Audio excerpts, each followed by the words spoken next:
So hello and welcome to the Energy Healing Lifestyle Journal Self-Care Challenge. My name is Robin Knott and I'm your host of the channel and the founder of the energyhealingschool.com.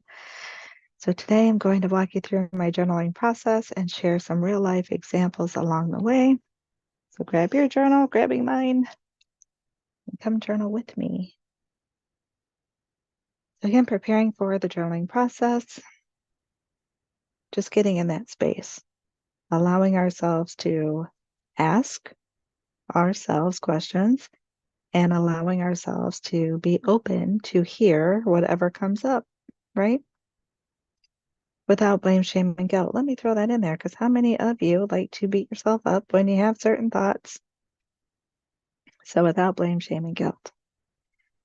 I like to, of course, write out the date and then self-care challenge because for us, self-care is also an acronym, right? And I underline the letter that we are focusing on for the day, which today in self-care, we're looking at the letter L for love. Excuse me. And in my healing system of best you, today is the letter S for self-image. All of that governed by Solar Plexus Chakra Energy. So we touch on that as well, right?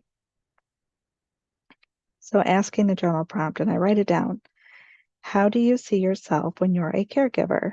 So we wear many hats, as they say. We have different roles, different perspectives. The theme this week is the caregiver role, right? So many empaths, empathic healers tend to take on in some form or another a caregiver role, right? Whether you're helping friends, family, or you're in that type of job, career, right? So as a caregiver, however that means for you, because we've already touched on what it means to us, what it is, what our beliefs are about it, and our feelings, our emotions. What does your self-image look like? What is your perspective about you as a caregiver with that role, as that label, if you will, in quotes? So what came up for me, I said, like emotions, they can change over time. So at first, you might see yourself as being helpful and loving, right? Caring, selfless, generous, etc. And then if or when you don't take care of yourself enough, sometimes that's key because I've noticed too, like I journal every single day and sometimes I need more. I need more than, yeah, I either need to journal more or I need to add something to my self-care for the day. So if or when you don't take care of yourself enough, then your perspective of you might change along with your feelings and emotions. So remember yesterday we talked about how in the beginning of a caregiving journey, we might be very motivated, have full love and compassion and empathy, feeling good about helping, right? Then when we deny the self-care and then we start to lean into exhaustion and we start to lean into burnout, then we might start to notice more apathy instead of empathy. Might not notice the compassion much, right? Might start to feel some resentment. Those feelings may change. Those emotions may change. So along with that, our perspective about ourselves can change. So a couple that I wrote down was that you might see yourself as now selfish for needing self-care, right? How many of us have that belief that it's selfish to take care of yourself? Might see yourself as rude because your patients are wearing thin, right? And like I said, they coined that term hangry because people who get, angry, frustrated, irritable when they're hungry, and I feel that way when I'm tired. So when you get exhausted and burned out, you start to feel irritable, right? And frustrated.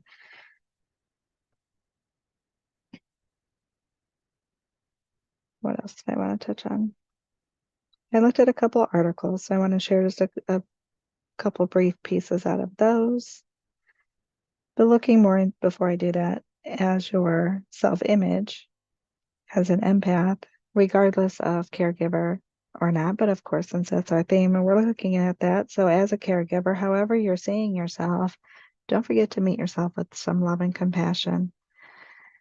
Yes, we take on a role and we are here to help. However, It's not selfish to take care of ourselves too. We are better caregivers, if you will, meaning we have more love to share and more compassion to give when we take care of ourselves too, right? And I believe those are touched on in these articles, so maybe I should switch over to that. I know with empaths, I look for those real quick. Being an empath or empathic healer, and you really feel like that is your purpose to help other people, and that's fine, but do it in your best energy and your clear energy and that full of love, showing up for yourself with love and compassion so you can share more of that with others. Beating ourselves up and being stuck in burnout is not helpful for anyone, right? Not anyone. So one article, just a little tidbit, I'll read the abstract and that's actually it. It's called Caregiving, Role Engulfment and the Loss of Self. So we talk about that too, don't we? How we internalize things or how we see ourselves or how we feel like we lose ourselves just because that we feel disconnected. Our focus has been away from us for so much. And that happens in caregiving as well, doesn't it? Super focused on your loved one or your patient or whatever role client that may be, and you lose your sense of self.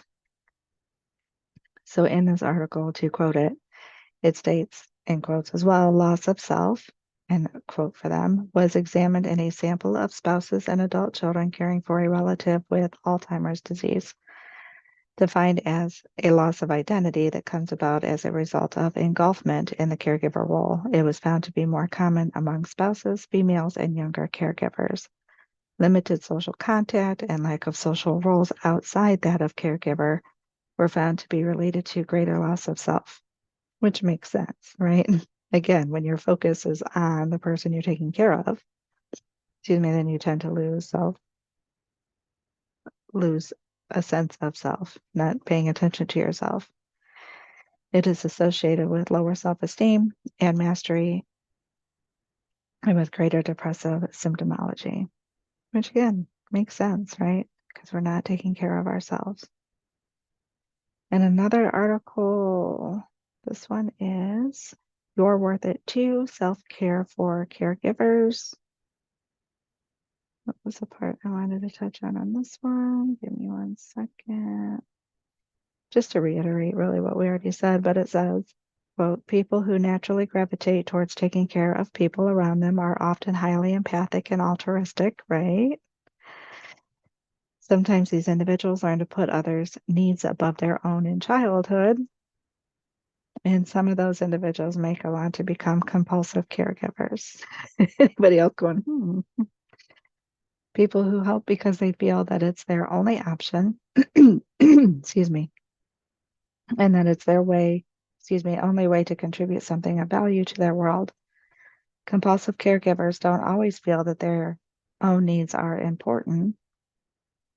Someone who struggles with compulsive caregiving may feel motivated to help others mainly by guilt and shame. I think that is a carryover, right, from what you might learn in childhood, as I mentioned. So again, what roles we take, how we see ourselves, how we identify those old programs. What does it mean to be an empath? What does it mean to be a caregiver? And where does it say in any of that that you give up you completely? I don't think it does. Right? So it's finding that balance and having boundaries and protecting our own energy and taking care of ourselves regardless of what others may or may not do. Didn't say it was easy, and then it's just like, oh yeah, well, sometimes we have to finesse it, get creative, and just intentionally bring the focus back to ourselves and check in with you, which is why we do this journaling process, right? So again, if you feel like you are losing yourself, I'm going to do quotes because you don't technically lose yourself, but it feels like it. The BU 5-day challenge, kicking it off on Monday. So not long, just a few more days. I definitely invite you to that. So give you some extra time, allow you to see what patterns are there getting in your way, kind of detaching you from yourself in a sense, that motivates you or pushes you to put others or other things ahead in front of you. Again, we're not trying to become, egotistical and selfish at all, but we want to take care of ourselves enough so we can be the healthiest part of us, the best part of us, full of love and compassion that we can carry over and share with other people. Don't let me forget to touch on solar plexus chakra. When that energy is wonky, along with what we've just discussed, because that would definitely show some wonky energy in the solar plexus chakra, and it continues to create more wonky energy in the solar plexus chakra. It keeps it wonky, keeps it imbalanced when we continue to repeat these patterns. Which again, to be a challenge about breaking those patterns, right? So then we can truly clear the energy and help balance that energy in all 7 chakras. So in addition to that, you may have ulcers, diabetes, food allergies, digestive disorders, chronic fatigue, that exhaustion we were talking about, low self-esteem or low self-image, fear of rejection, negative thinking patterns. Again, I call them codependency patterns. Self-blame, shame, guilt, criticism, right? Not doing it good enough. Let's break that. Let's clear that. So again, check the description. Please always check the description. The links are available there. When we're running a deal, like now, we have till Monday to get that challenge half off. The information is in the description for you. I hope you are taking care of you. Please let me know in the comments how you are doing. I have not been saying it. I probably should. Don't forget to like and subscribe because it helps support the channel, and I appreciate that as well.